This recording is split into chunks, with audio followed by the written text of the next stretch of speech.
The Highlander in North America is one of the most successful and best-selling models for Toyota. But the current generation on the TNJ platform that's been around since around 2018, let's go ahead and zoom on down to the current generation. What are we on? Four generations now?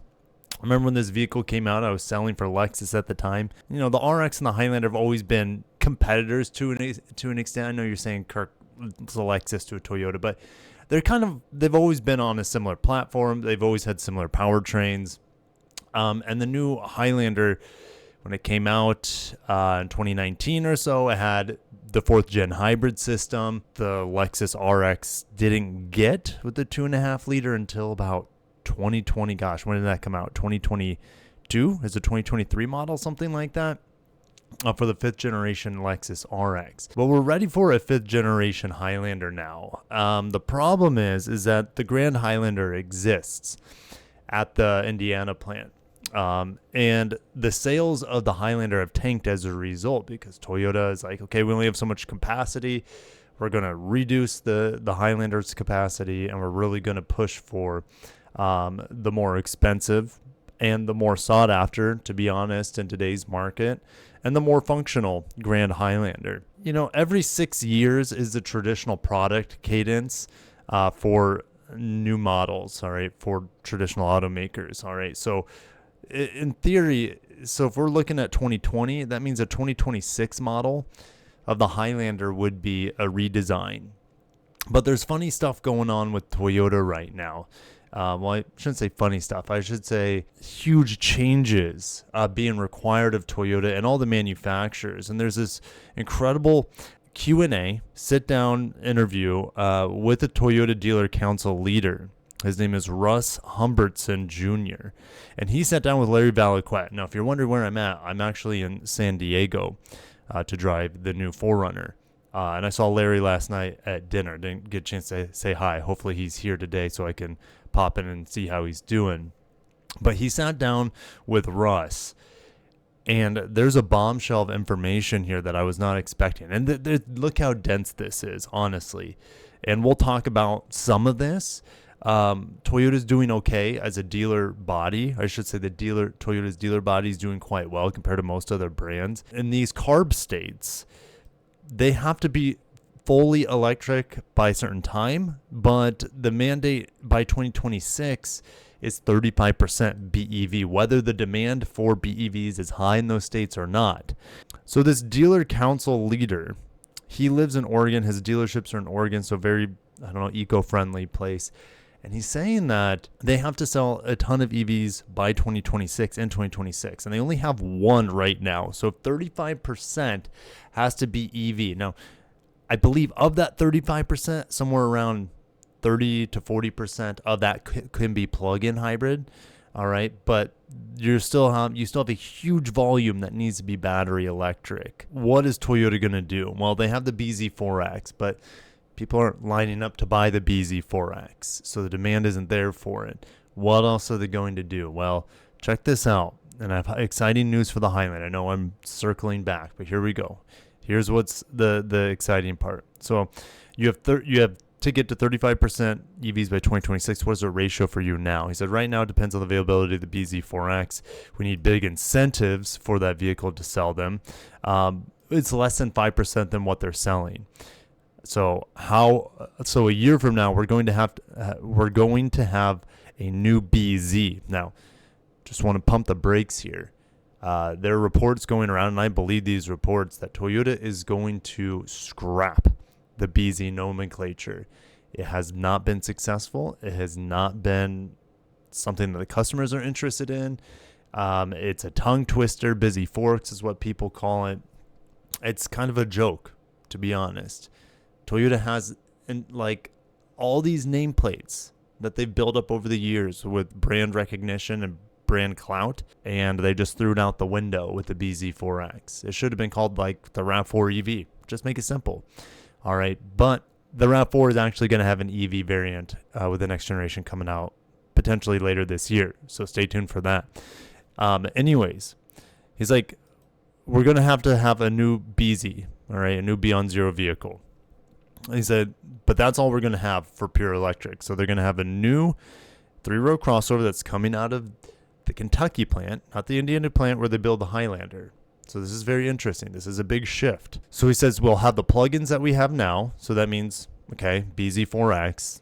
It's a full plug-in, fully battery electric. You'll have the Prius Prime or the Prius PHEV. You'll have the RAV4 PHEV. The Grand Highlander PHEV, nowhere to be seen or heard. I think it's coming. It's just a matter of time. And then a Sienna PHEV would be nice, but we'll see. And he says, look at this. And I'm finally getting to it. Drum roll. He says, we'll have the plugins that we have now and the new Highlander, but that's it. All right. So this new Highlander, how I'm reading this, and you can read it however you want. All right. So this is just my opinion going forward, but I'm pretty confident on this, that the new Highlander is this new BZ. Toyota's dropping the BZ for the Highlander, and the Highlander will be fully electric in theory. We'll see what happens, but with these mandates for these CARB states, these California Air and Resource Boards, you know, look at what Hyundai's doing. The Ioniq 7, or sorry, the Ioniq 9. You have Kia's EV9. So you have these 3-row crossovers coming out from these manufacturers. Honda's coming out with one in 2027, and it's just more and more of these 3-row EVs are coming out. Now, my personal opinion on 3-row EVs is like they're great around town. Love them. It's just when you're ready to take a family road trip, last thing you want to have to think about is stopping for a long time with a bunch of rowdy kids and charging. I'm assuming the charging station is not full. You don't have to wait in line. Assuming temperatures are optimal. Like there's just a lot of nannying that you have to do with an EV for a road trip. And I know some people like the challenge. It doesn't bother them. But for me, that's not something I'm interested in. That's the thing. This new Highlander is a 3-row EV coming out of Kentucky. I don't know how I feel about it. Now, the Highlander, it's ready for something new. It's ready for a new generation. It's ready to have, honestly, the market's ready for a couple things out of that Indiana plant where they've made the Highlander for a very long time.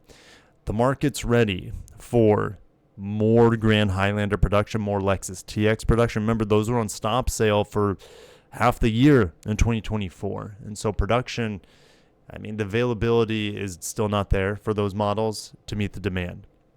All right, so they're going to jack up, in theory, the Grand Highlander volume. Hopefully, also, they'll jack up the Sienna volume, which Toyota's actually been on record saying, hey, they're going to increase volume on the Sienna as well. So the Highlander going to Kentucky as a fully EV, it's not going to sit well with everyone. Here's the thing. When you have the Grand Highlander as your main 3-row, you have the Sienna as if like the ultimate family hauler for inside the Toyota lineup. And then you have the Crown Signia, which is kind of like a Highlander, but just 2 rows, kind of in a shortened wagon version. Toyota just has so many crossovers that they can have a specialty crossover as an EV. It's not going to hurt them in theory. It's not going to hurt them to do this. In fact, it would hurt them if they didn't do this because they'd be penalized so greatly in these CARB states for not having the right EV ratio. And it's going to be interesting. How much interest is there going to be in a fully electric Highlander? Are they really going to ship most of that Highlander EV volume to those CARB states? Of course, because they need to meet that 35% quota. Now, like I said, only a certain amount can be plug-in hybrid to make up this 35%. I think it's only 35 of the 35% can be full plug-in hybrid.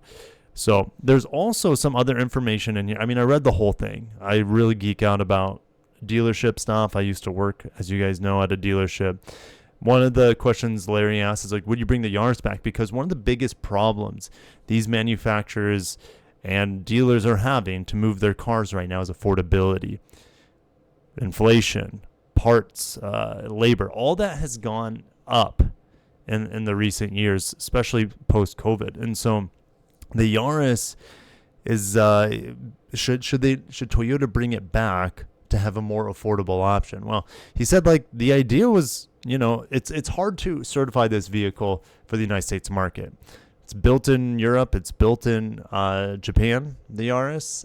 I don't know if it was ever built in Mexico. But anyways, the Yaris is tiny. And for our market here in the United States, you have to radically fortify these small vehicles to pass our safety regulations here. And that's one of the reasons why the Honda Fit left as well. It's just too costly to get it up to structural standards as well as emission standards to be sold in the United States. It didn't make sense from a cost perspective, but things are changing. The dealer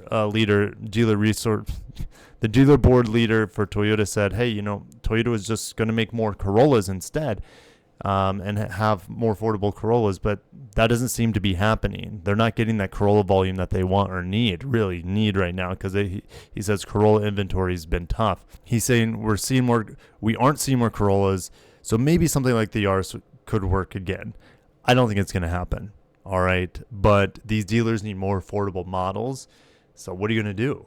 We're not going to see sub $20,000 brand new Toyotas in America ever again, I don't think.